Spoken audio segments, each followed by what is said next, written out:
Have you ever sat down at the end of the day and realized that you were exhausted, but couldn't really explain why?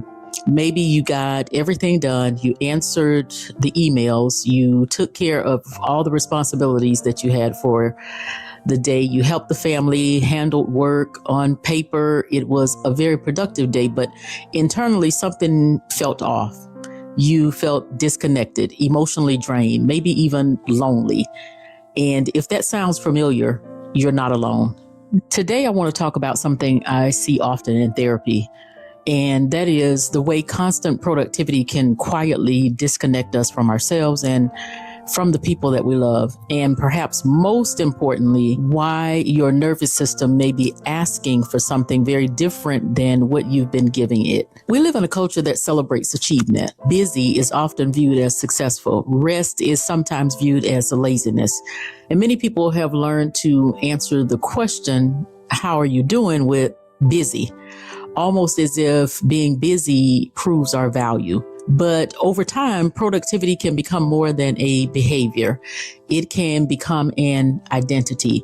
And when that happens, slowing down becomes uncomfortable. But some people notice that when they finally have free time, they don't feel relaxed. They feel anxious. Restlessness appears, guilt appears, the urge to immediately find something productive appears.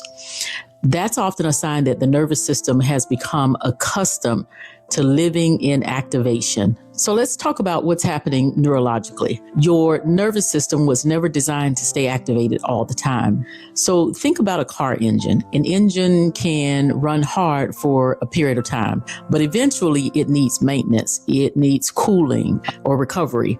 And human beings work the same way. When we constantly operate in go mode, the brain prioritizes efficiency, problem solving, task completion, and vigilance. These functions are incredibly useful, but they can come at a cost because connection requires something different. Connection requires presence. And presence is difficult when your nervous system believes there is always another emergency waiting. I want you to imagine two couples. Couple A spends their evening discussing things like, what time is soccer? Or who is picking up the kids? Or did you pay the bill? And there's nothing wrong with those conversations. They're necessary. But then there's couple B, and they have those conversations, but before bed, one partner asks, what's been the hardest part of your week? Notice the difference?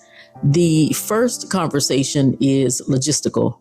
The second conversation is relational. And many couples slowly lose relational conversations because survival mode takes over. And it's not because they don't love each other, it's because they're tired. One of the most overlooked consequences of chronic productivity is emotional distance. Not conflict, it's distance. You can deeply love someone and still become disconnected because disconnection requires emotional availability. And when the nervous system is overloaded, emotional availability decreases. People become less patient, less curious, less playful, less present. And over time, partners begin saying things like, I miss you. And it's not because anything terrible happened, it's because life happened. If you're feeling emotionally stretched thin, then start small. Try one of these. You can ask one meaningful question today. Get curious, relational rather than logistical. You can spend 10 minutes without a screen. Put some space and time between you and the phone. You can notice when you're rushing, like slow down, deep breathe, and you can allow yourself a moment of rest without earning it. Small moments of regulation create larger opportunities for connection. If you've been feeling exhausted, disconnected, or emotionally depleted, then I want you to hear this. You're not failing. You may simply be carrying more than your nervous system was designed to hold continually.